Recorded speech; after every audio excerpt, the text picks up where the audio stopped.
Welcome to Spiritual Rockstar Podcast, where world-changing spiritual entrepreneurs come to deeply awaken the power within to bring forth their greatest purpose, to create massive awakened impact for millions of souls around the planet, while enjoying being in tune with all life and real wealth in all aspects of their lives. I'm your host, Daniel John Hanneman.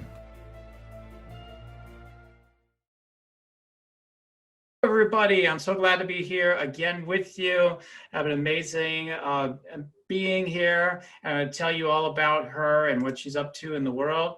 So Diane Devenyi, oh my God, what's going on with me today? Diane Devenyi, I don't say it out loud that often, has taken an indirect route to educational reform. A former taxation lawyer, she was seeking ways to improve her family's experience of school in 1999 and found herself introducing herself at a literacy workshop by stating she was there because she's committed to revamping education on the planet, and it came just like a channel through. I remember telling me about that. And since that day, Diane has run pilot projects in schools, earned a master's of education degree, founded a summer camp, given learning workshops for students, parents, teachers, and companies, and presented at many educational conferences. So amazing being. So today, Diane is still passionate about educational reform. Her message is that we can all learn, unlearn, and relearn, so important, in fun and surprising ways to create a world that works for everyone. In her first book, Hey Genius, Your Letter Disorder is showing is the truth about poor spelling, the messy handwriting, and reading and writing issues is in the final publication stages. So Diane, I'm just so grateful to have you here today. Thank you so much for inviting me. So let's talk about a little bit about your work. One of the things I was so excited about what you're up to from the day that I met you, and I've been supporting you a bit too. And I would love for you to share with our audience about what you're doing. First of all, with your book and that work. And then just tell us about, because I mean, you help people to eliminate common issues that so many people are suffering from, things like sloppy handwriting, spelling, and stuff like that, like in ways that are profound and get to a deeper core of what the real issues are. So could you tell us about your upcoming book and the work you do with all that? Sure. What I really want people to understand is our current systems of education, which are kind of in alignment with our just our culture of getting people to feel that without participating as a consumer, we don't really offer value. And it's the same thing. The school system tells people right from day one, this is what's important for you to know. This is the way that we will value you if you perform what we ask you to do. And for many people, it's an unpleasant situation. I always say, is school the best part of your day? Because as a natural born learner, it should be. And when it's not, then we need to look at what can we do about it. And what I have learned is that by going back to absolute basics and talking about what's the purpose of education, first of all, the purpose is to find out what makes you come alive and fully express that. And then say, well, how do we make sure that everyone has the capacity to fully express themselves, to understand other people's communication and to express their own?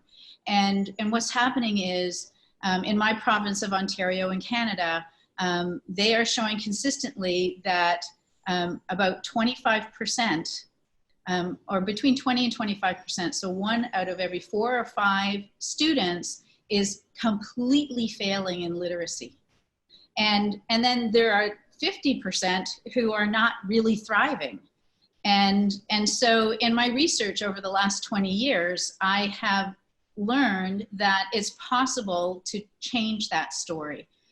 For people who learn differently, for people who are very creative, have incredible imaginations, at early stages, it's probably limited. But more importantly, it's not recognized as the incredible gift and talent that it is to support everyone in being a very successful learner and communicator.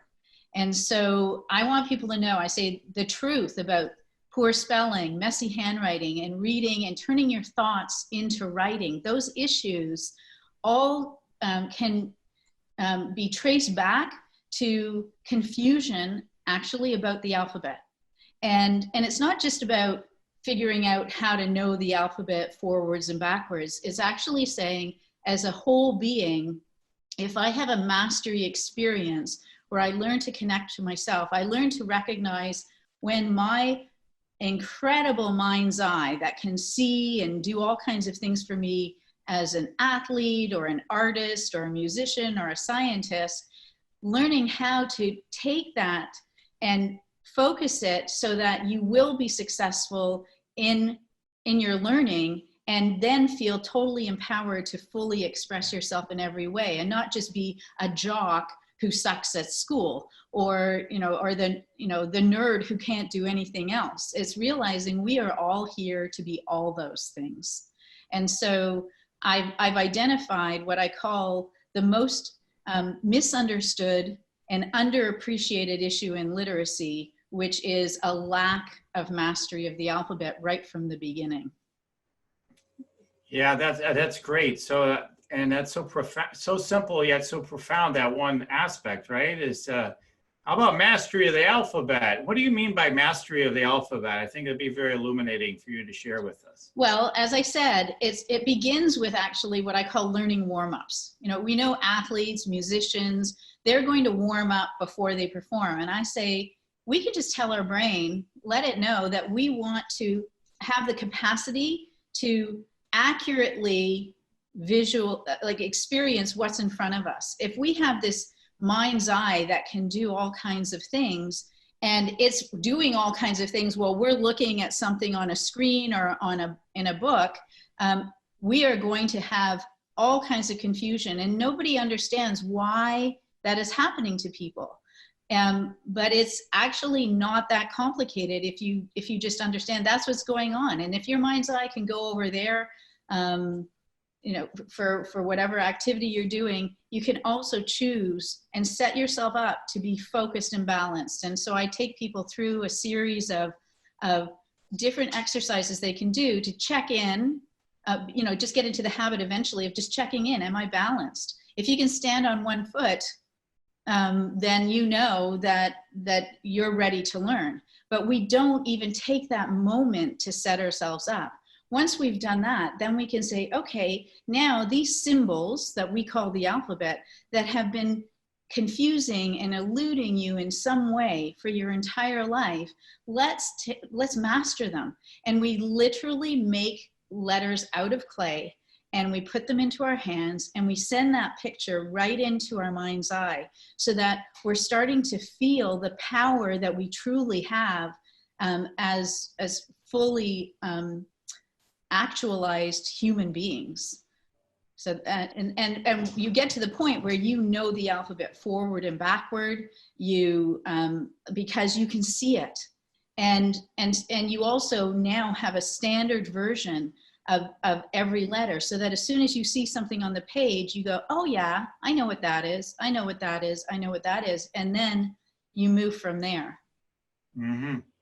Yeah, it's I mean, for myself, I know that I've talked to you too, that I'm somebody who has that wandering attention. If I feel bored, I feel like this isn't intriguing me, this isn't interesting me right now, I'm out. I'm out. I'm out there somewhere. I don't know where. I'm just like daydreaming, thinking about something else, wondering, when is this going to be over? And I'm thinking, especially like when I was in school as a kid, like I was like, I'm gone. I don't care about all this. Then I had like my mom, who was, well, similar to yourself, very smart person, skipped a grade in school, top of the top. And I was like, I think there's like an inner rebel in me, like, well, this stuff isn't so important. What about everything else in life? I think it was deep down inside me, even at that time. And I'm like, everybody's obsessing about, these little details. That's how I, so, but yet I have suffered in my life with poor grades growing up, and also a sense of, you know, really I did have a poor self-esteem around that, because it was like, well, everyone else gets good grades. I had good self-esteem in other ways, but I still felt bad about that. So it wasn't really helping me, but at the same time, it was, you know, my way of trying to cope with the fact that I didn't like to be just put there and told, okay, do something I didn't want to do and in the way I wanted to do it.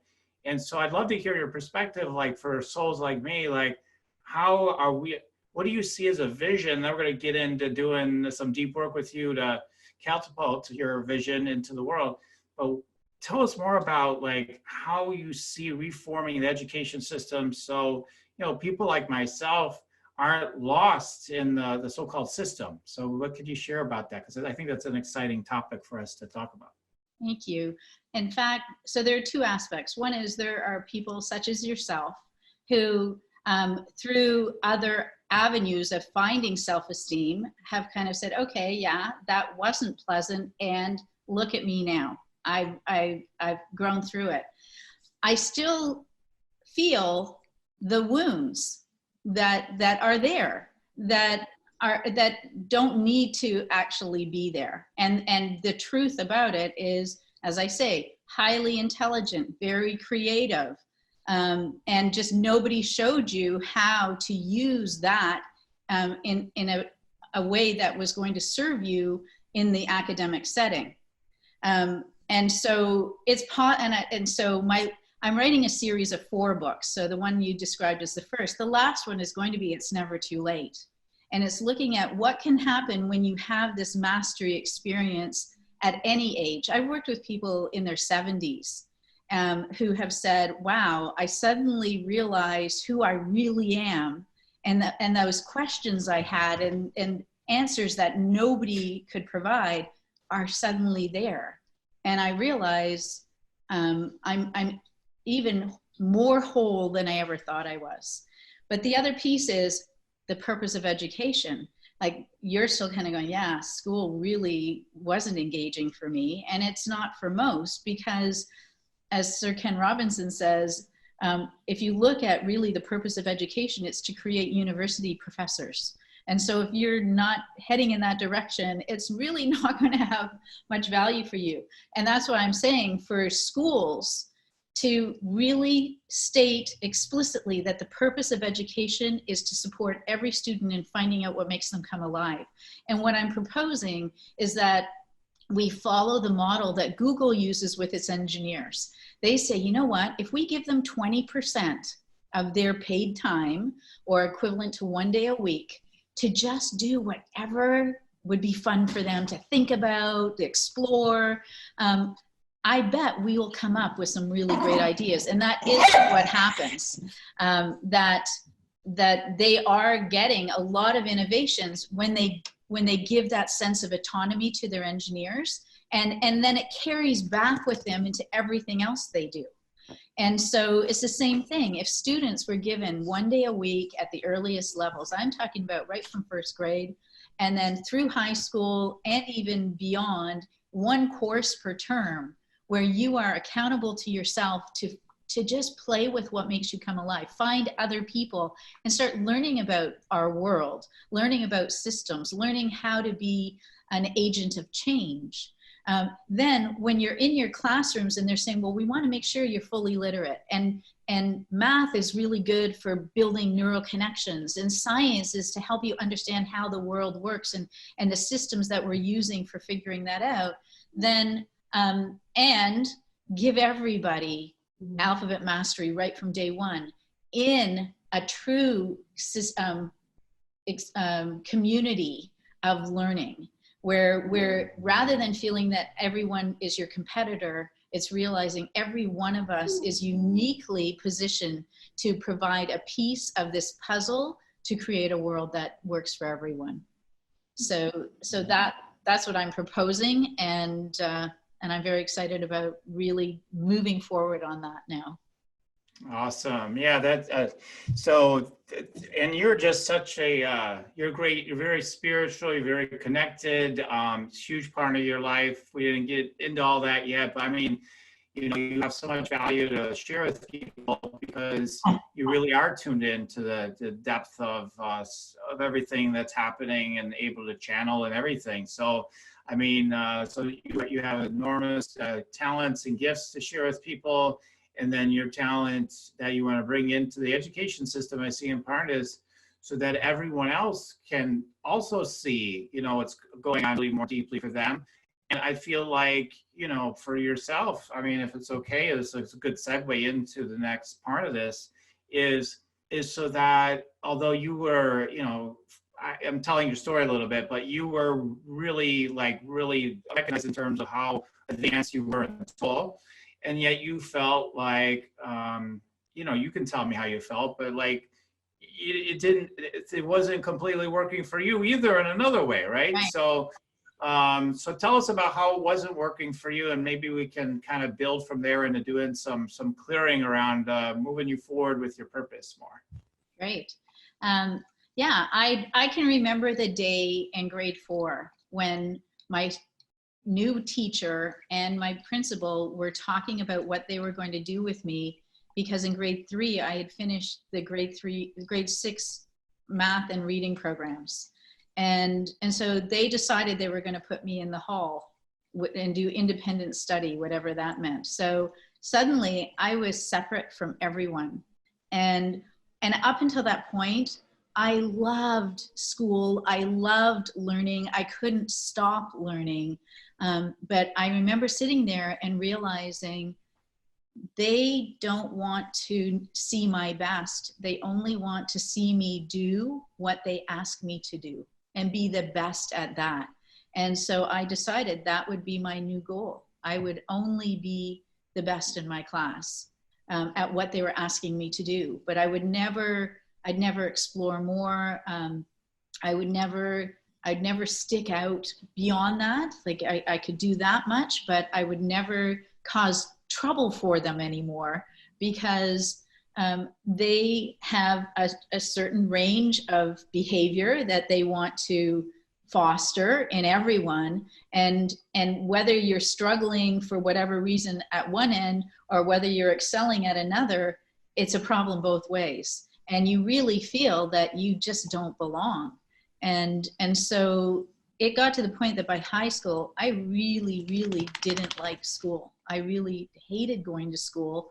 But I went to a school and decided that, well, but for university, I'd better be the top of my graduating class. So I was. And then I went to law school very quickly. And still I wasn't a learner anymore. It wasn't until I went back to school in 2005 in my 40s that I realized that I could love learning again, because it was something that I was really passionate about. Education and learning excite me so much, as you can tell. And so I was able to be full on and appreciate it for it in the first time in my life. Wow, that's really powerful. And well, I've been talking with you and learning about you for a while. I've never heard it that way before, and it's so powerful the way you shared that. So I think what's really cool about this show today is people are getting like kind of like there's so many different stories, but like there's like kind of two sides of the track. Here I am feeling like I want to bust out. I don't like being in this classroom. They're just pinning me in, making me do stuff I don't want to do.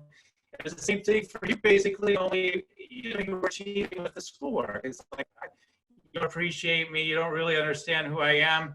And it seems like it's the same, similar dynamic in that regard. There's a commonality. And so it's pretty interesting to me. But as far as that goes, I just wanted and so I think this is good. Like people can see like their own stories too. Like, how did I feel stuck? How did that maybe suppress some of my potentials.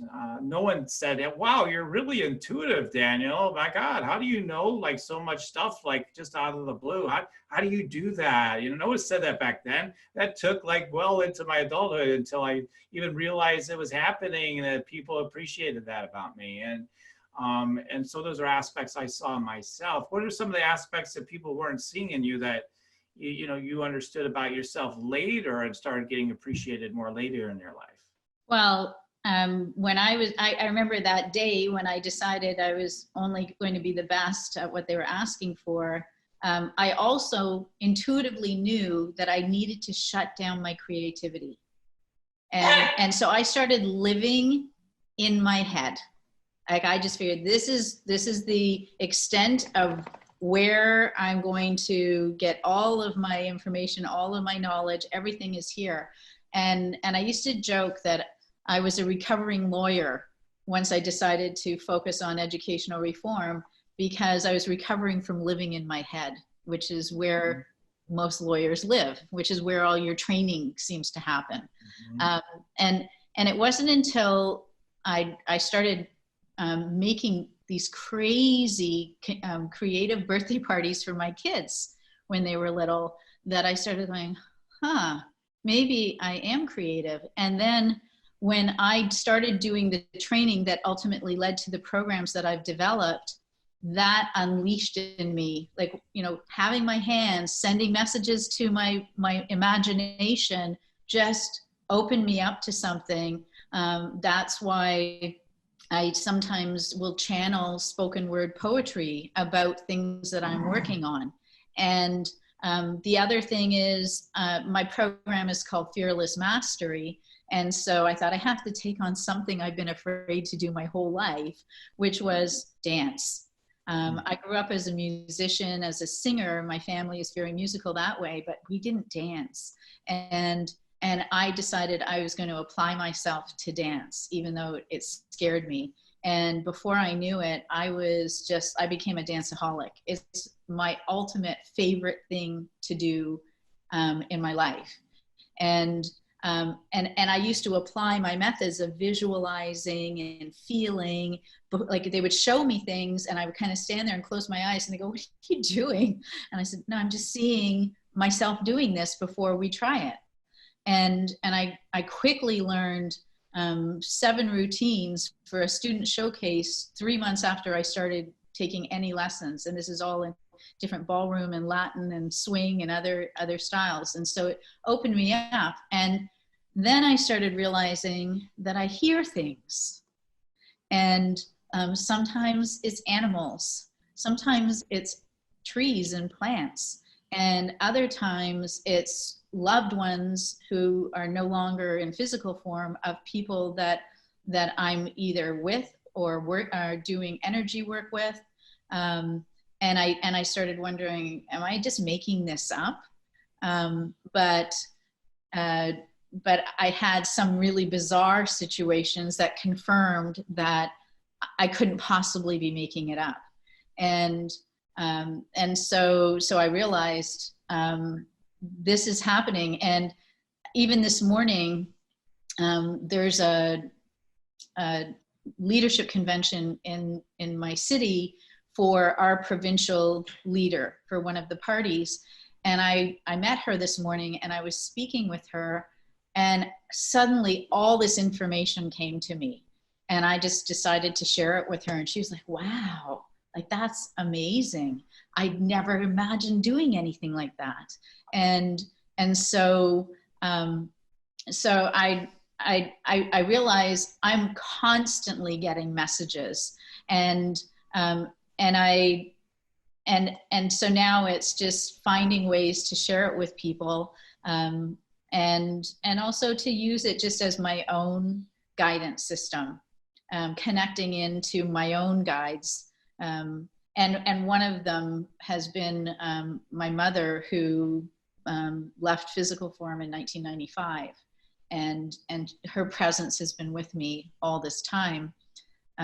So it's just realizing it's a very powerful guidance system that's available I think, to a lot of people, but who don't even know it, because as you said, as a child, nobody would have said, wow, you're so intuitive. Right.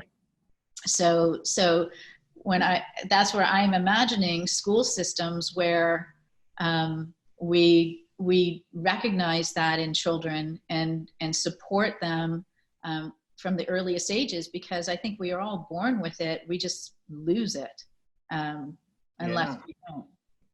Yeah, and I could see where if you were, you know, and kind of one of the things showing up in my few things coming up, it's like, yeah, I mean, you're right. I mean, that's why I've trained, you know, hundreds of people to be able to do that, be able to do energy scanning and tune into people. And we'll do a bit of that with you today and do some clearing work right now.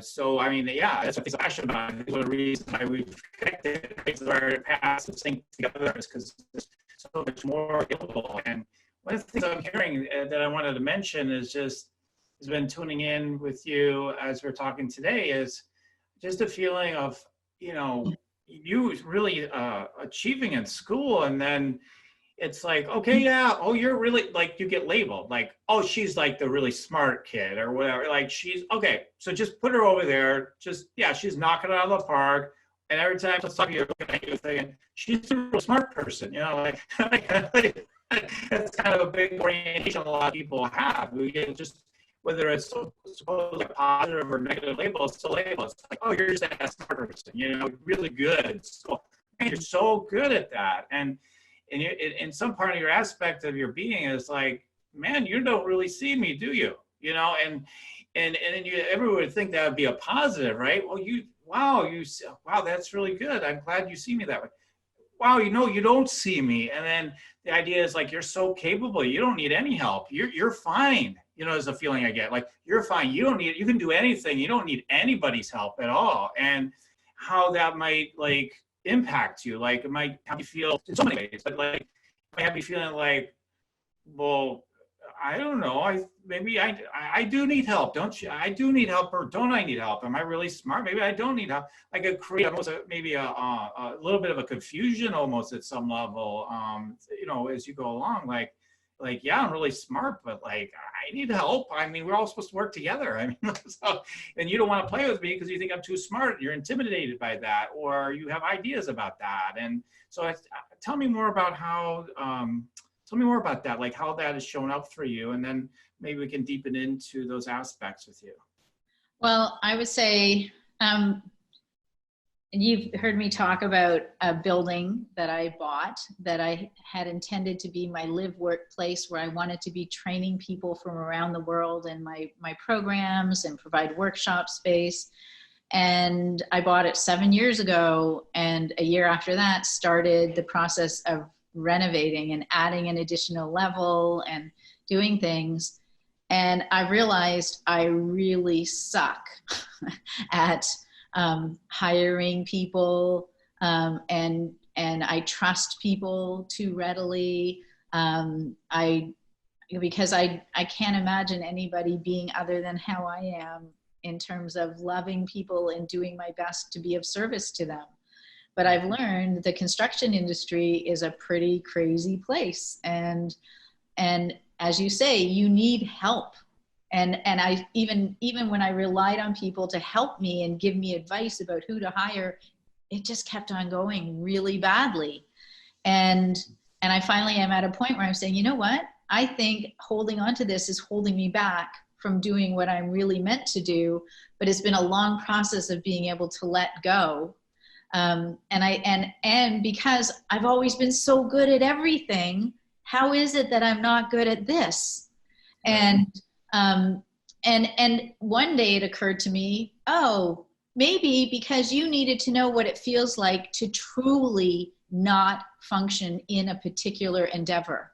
Like to really, like I've always thought, I know what it must feel like for these students, but I couldn't possibly know until I've had horrible things happen in the construction process and fraud and all kinds of crazy things happening, because that's not one of my strong skill sets is really like really understanding and being able to, like, I have this ability to see somebody's highest potential, and I tend to stay there with them. But when they're not living it, it comes back to bite me.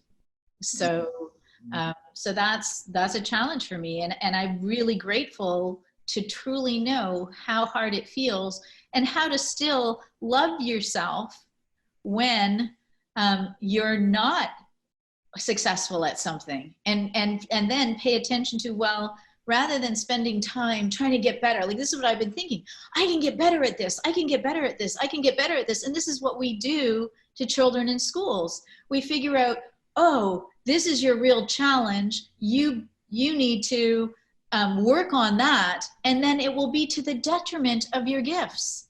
And that's exactly what I've been doing. I've been saying, but I know I can do this, I can prevail. But in fact, all it's doing is affecting my capacity to spend time on what I love and what I'm good for and what I know people are waiting for.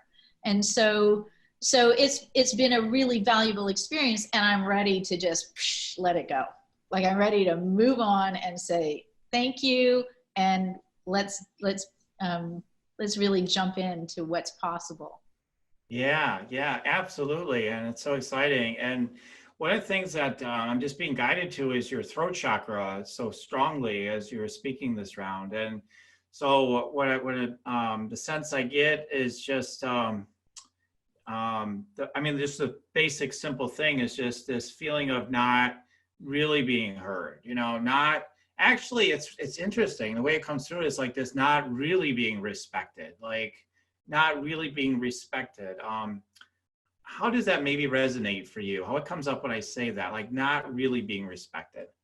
Well, certainly in my time of working on educational reform, I've spent a lot of time finding people who are really struggling who can't afford to pay me. Yeah. And so I've given away a lot of value, but I've also learned that when you don't have a fair energy exchange, you will not be valued. And it's actually disempowering to another person to expect them not to have some form of exchange with you, because then they aren't having the ability to really raise themselves up as well. But for me, I'm realizing, I keep giving things away, and people just don't respect it as much as they could, and don't apply it, and then don't acknowledge that the work I've done with them has actually profoundly changed their lives. Sometimes what can happen if I'm working with a younger student, their parent will think, oh, it's a miracle, they suddenly grew out of that problem. And I just think, no, that it doesn't work that way. This actually happened to trigger their shift, and that's why what's happening. But so I could see those are things that I could feel a certain aspect of feeling disrespect. So I like that resonates with me. That's what comes up first. Yeah. And then I get down in the power center, this sense of disgust and a sense of why don't they get it? Why don't they get it is what I'm hearing again and again. Why don't they? Come on, why can't they get it? And so that's coming up. And then the immediate question that comes to my mind, because it's always if we're looking out there, if our energy is looking out there, wondering about something, it's always something within us, right? So, like wondering what comes up for you is like what comes up for you as far as like maybe what you're not getting. Like, is there something that's like, man, it's just not moving forward. They're not getting it. As soon as they get it, then everything will work. Like, I know in your head, you know better than that, but like, there's an energy that's saying, boy, as soon as they'll just listen and, I don't, and then when they don't listen, I feel like part of you just shuts down and you're like, oh, let's do some other stuff then, I guess. Let's just have some fun doing other stuff. That's what comes up. So tell me more about that dynamic. Tell me more about what comes up with that. Well, I guess, as you say, what we're seeing in front of us is a reflection of what's happening inside of us. And so there's a part of me that also fears what might happen if this grand vision that I have truly materializes. Mm-hmm. What might happen in terms of how much time I spend with my family, or what will happen to my little dog if I'm traveling a lot, or you know, it's just those kinds of things. And also, I know there is going to be pushback, and because I am proposing a massive shift in paradigm. Yes. But I also know, you know, inspired by Buckminster Fuller, I have a new paradigm to replace it. I'm not fighting that one. I'm just saying, let's just put this one in and see what happens, and eventually everything else will follow.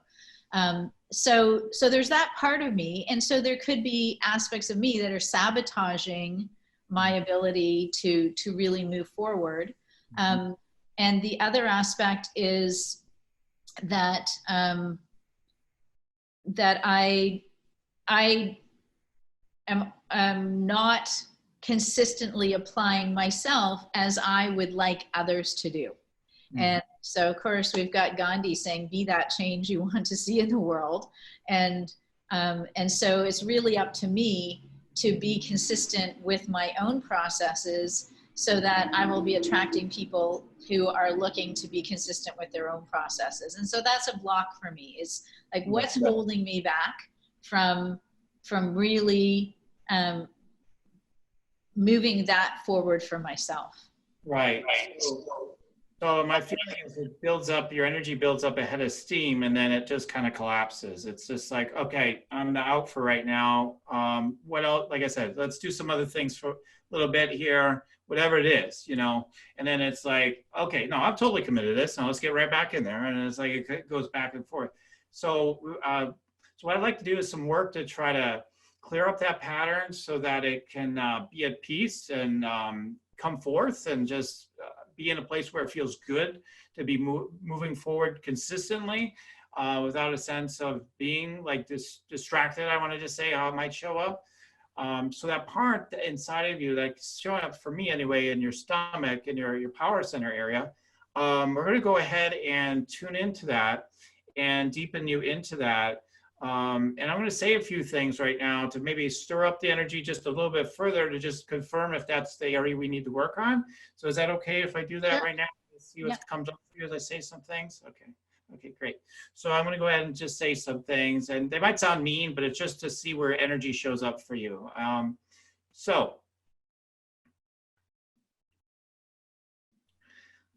Hey, you'll never be able to do it. They never understood you ever. No one's ever understood you. You've only caused trouble, really. They don't want to hear from you. They want you to pipe down. Just be quiet. Just cut it out. Just stop.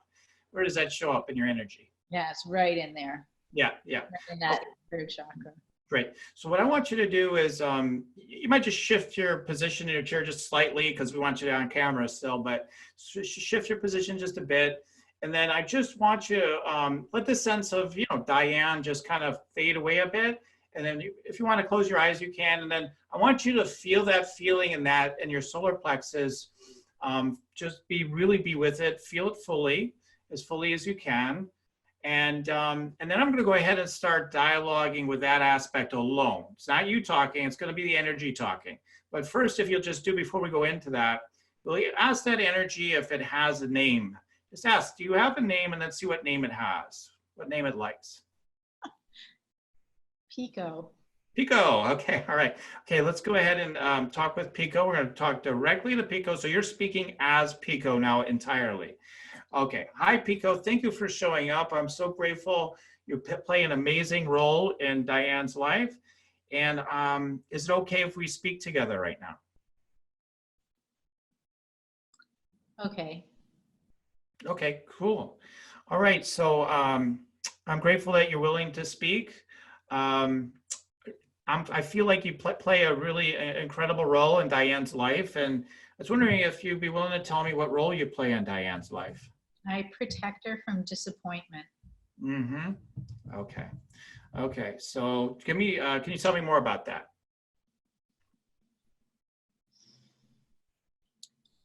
She has such huge visions and grand ideas for so many things that is beyond what people will do with her. Um, she doesn't have she doesn't build up the skills to really get people to follow her. And so by keeping her small, I'm preventing her from moving forward with people only to be disappointed again. Mm-hmm. Mm-hmm. Yeah. Yeah. So you're protecting her. Now, what are you protecting her from? So I hear you totally. And then tell me more about what are you protecting her from exactly? What would be like the worst thing that could happen to her?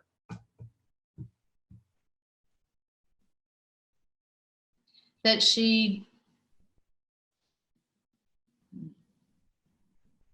I mean, the worst thing that could happen, somebody might want to assassinate her. Uh-huh. Yeah. Yeah. That's huge, right? That's big. That's life preservation. Wow. Wow. Wow. So what do you do to help protect her? What do you so you said you kind of keep her shut down is what it sounded like. So can you tell? And I put little thoughts into her head so that she's doesn't follow through with her goals of eating healthy for a long period of time, Mm-hmm. um, of of of having like build like supporting her spirit with dance. I tell her why she shouldn't go.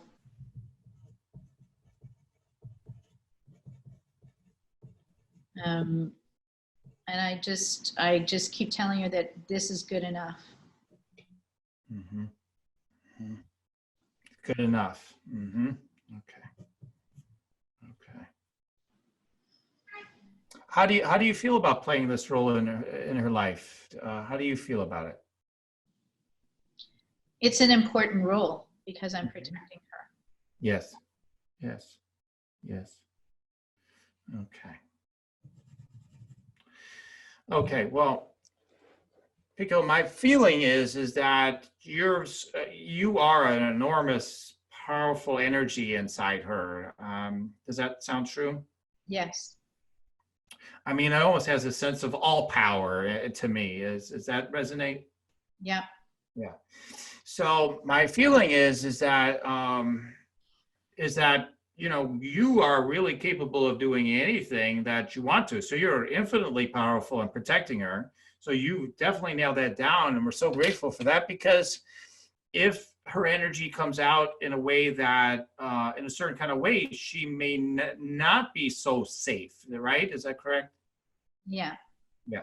So, but I feel like you have wisdom to share with Diane that would help her to understand something that you've been trying to tell her for the longest time by protecting her. Like you're really trying to get her into a real deeper truth and connection of what's really possible for her, I believe, ultimately. Does that resonate? Yes. Yes. So if that's true, I would love for you to share. What have you been trying to share with Diane for the longest time? What's the real truth about her and what her potential is, where she would be fully protected and be able to do her work full out?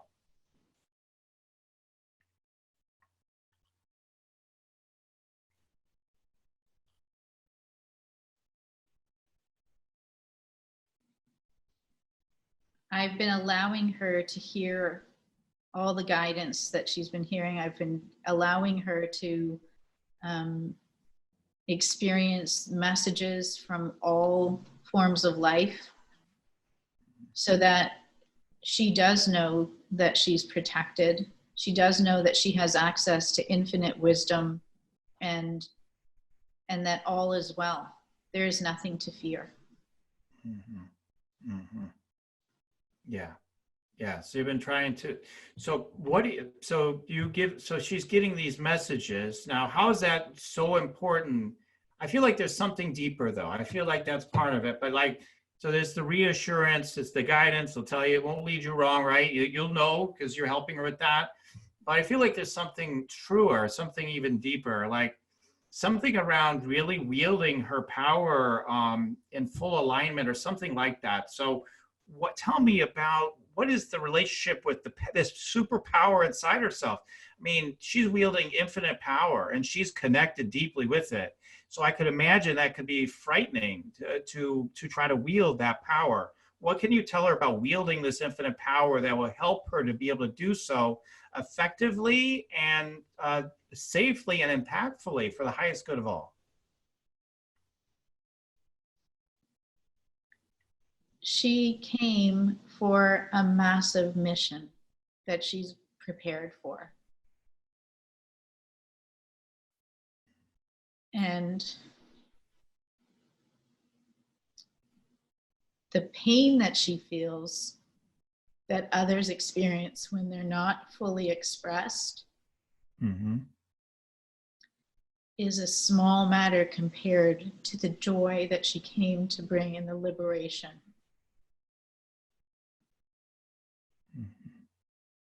Yeah. Yeah, absolutely. And I also get this feeling like if she's in her full power, that she's going to feel like she might be stepping on other people's toes along the way. And part of her doesn't want to do that, but she's going to, it's almost like, so it's almost like she feels like she's going to impinge on others in a way that will maybe disrespect them or just stepping on their toes. It's also, it's really hard for people who think they've been of service, whether it's administrators or teachers or parents who feel that the things that they've been doing are for the best interest of their child, when in fact I mean, in the long term it is, because from challenge we grow, but their sense of harm is palpable. And it's learning how to comfort those who are experiencing that, to know that this is a divine process. That feels good. So there's a way for her to transmit this and bring it forth in the world that comes from this place of the divine. Tell me more about that.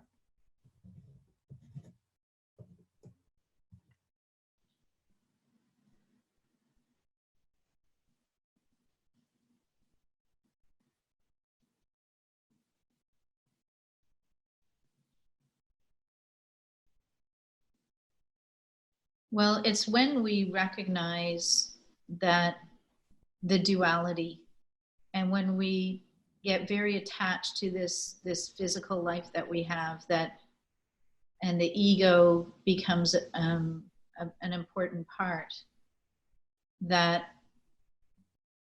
it interferes with someone's ability to be liberated beyond that.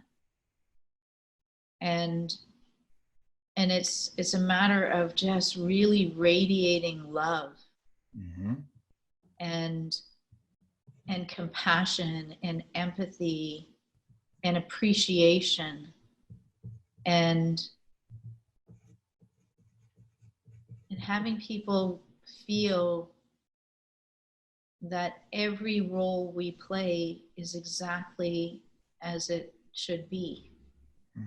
And there's nothing to forgive, there's nothing to be angry about, there's nothing to regret, because every one of us has come to learn and grow, and we need each other to participate in that process with us, even if it's the ones who love us who may not provide the ultimate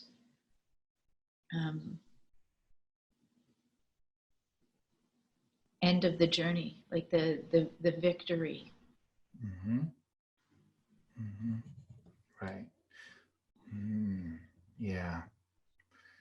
Yeah, I get a sense of her being in her power is really being in a powerful presence and radiating such empowerment and love and respect, like you said, appreciation, empathy, and really nurturing people into what would serve better.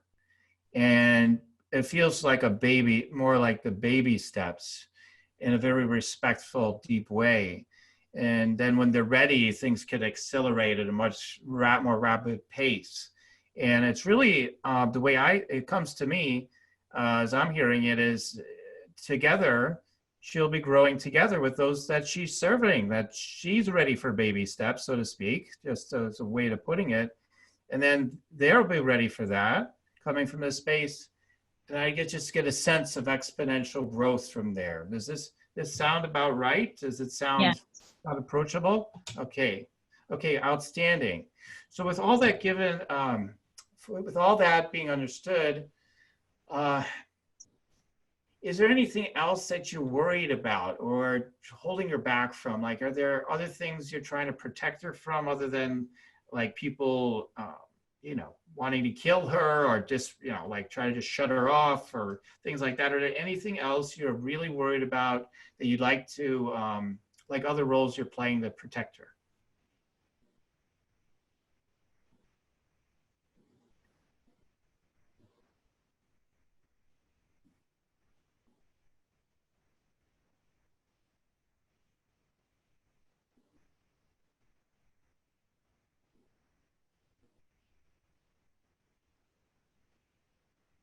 Hmm.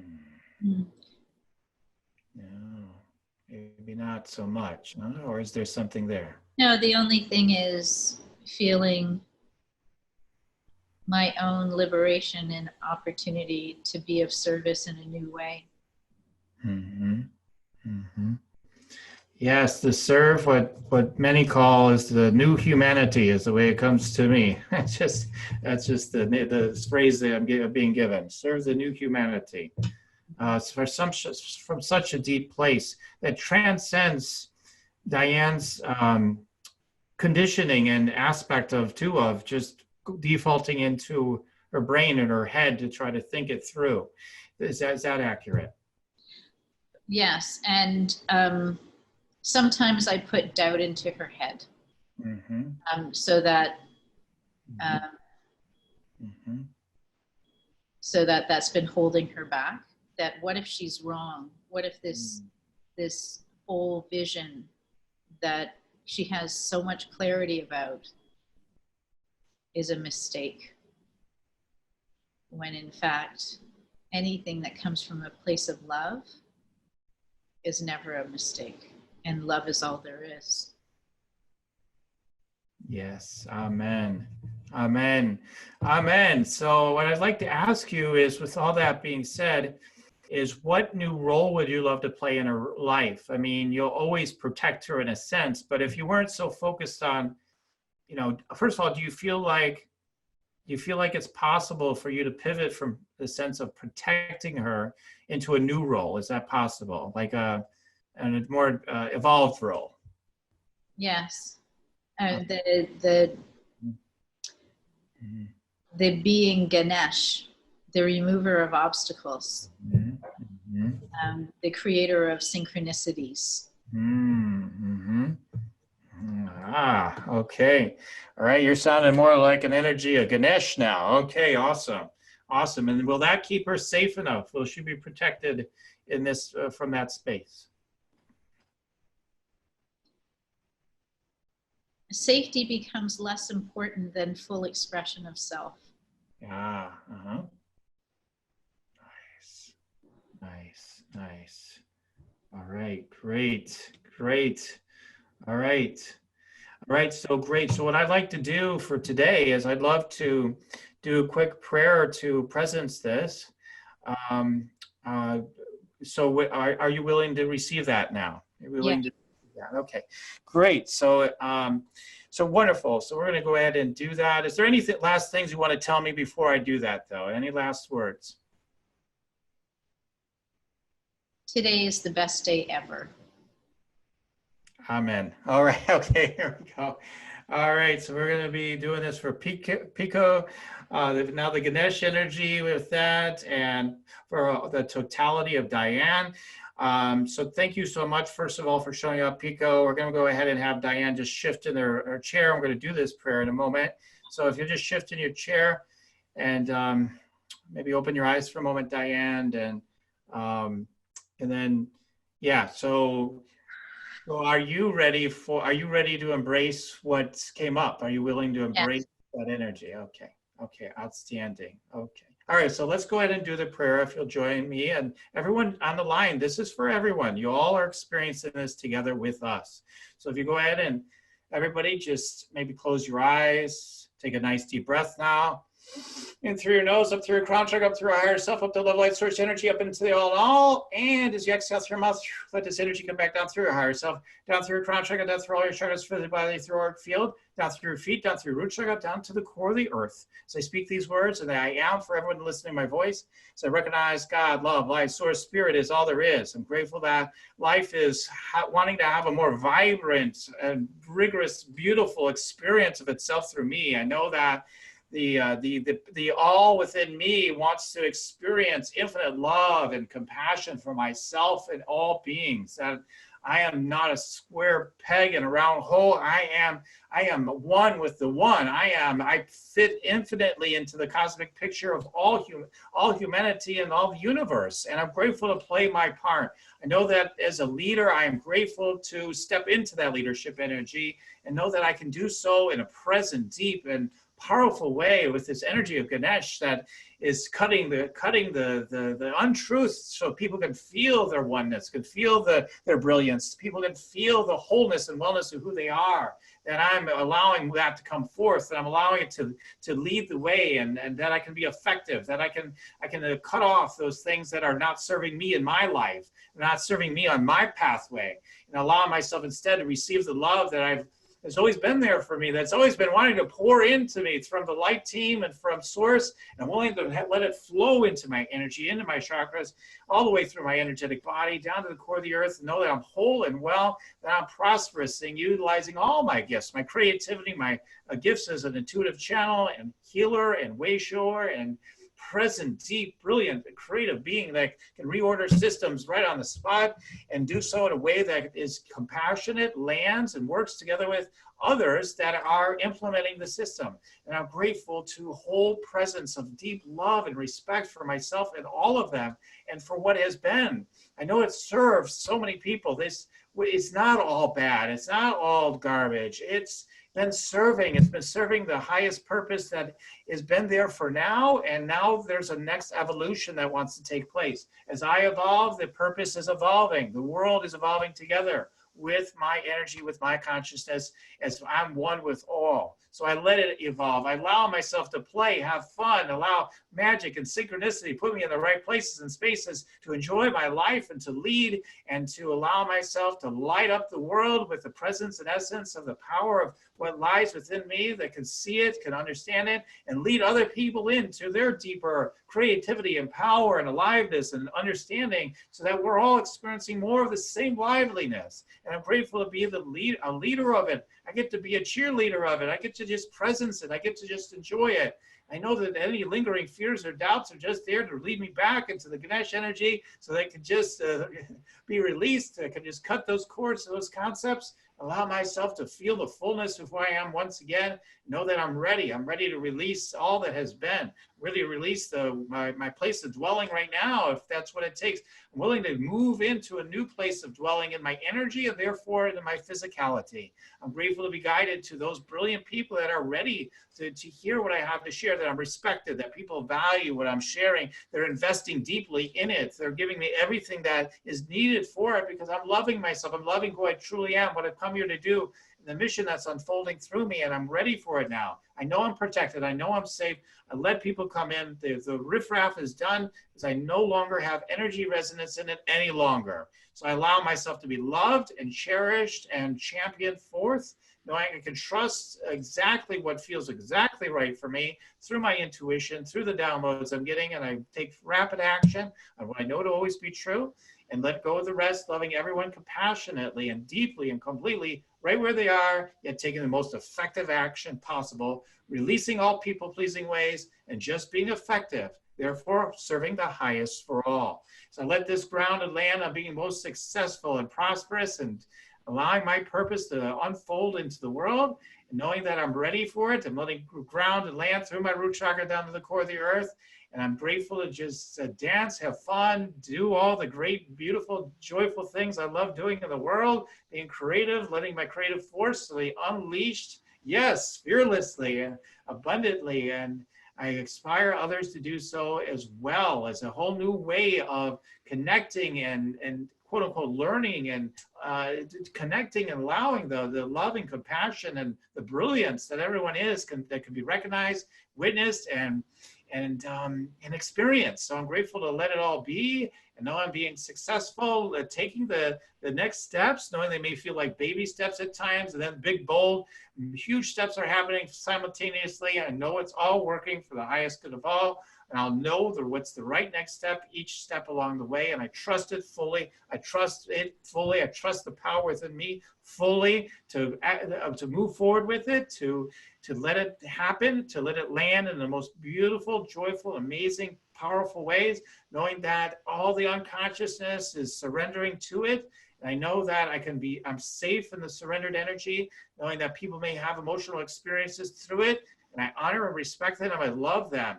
I love those that would even want to consider attack, knowing that I love them and it disarms them. And I'm grateful to be in a loving, deep presence. I know this truth. I can feel it. I can sense it in my body, in my being, and I trust it fully. And I say yes to it today and allow myself to do all that I've been dreaming and understanding I'm here to do, and let it unfold with wholeness and goodness and love and compassion and goodness for all. So let it be so, and let it be done. Thank you, God, and so it is.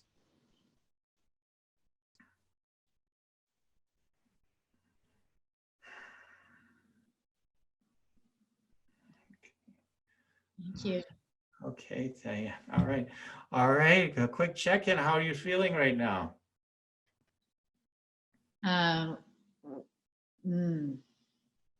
Energized. Nice. Nice. Oh, good. Yes, and for everyone else listening, however you're feeling, just take note, and all of you just take good care of yourself. Usually after I do these clearings, it isn't a time to talk a whole lot more, so just let it all be. So we're going to go ahead and more or less do that. I do want you to be aware that Diane's an amazing being, and I would love for you them to have a way to contact you. I'd love to put that in the notes, in the show notes, Diane, if they want to support your purpose. Who knows who might be listening right now? So where can they contact you? My company is called The Learning Force. And so they can email me at Diane, D-I-A-N-E, at thelearningforce.com. Yeah, and so if you want to support what she's up to, or you want to gain from what she has to offer, if you just feel like you should connect with her, period, there you go. So Diane at thelearningforce.com. And we'll put a link or something below to help you to contact her. So thank you so much. I find it to be, for me anyway, I really applaud people that are willing to come on and do this deep work on the show with me. So I'm really just so grateful for you on every level, and that you came here today to do this work today. So thank you so much, Diane. Well, thank you for doing what you do, Daniel. Thank you so much. Okay. And thank you to all our listeners, and you keep on listening in, and we'll keep on rocking it here on Spiritual Rockstar podcast show. Okay. Goodbye for now, everybody. You're listening to Spiritual Rockstar podcast. Stay tuned for our next upcoming new episodes each Wednesday and Saturday. Please be sure to subscribe, rate, and review to help us to serve you best. As a reminder, you can get your free Meditate and Make Money meditation at www.yoursacredpurpose.com to rock your sacred purpose. Goodbye for now, everybody.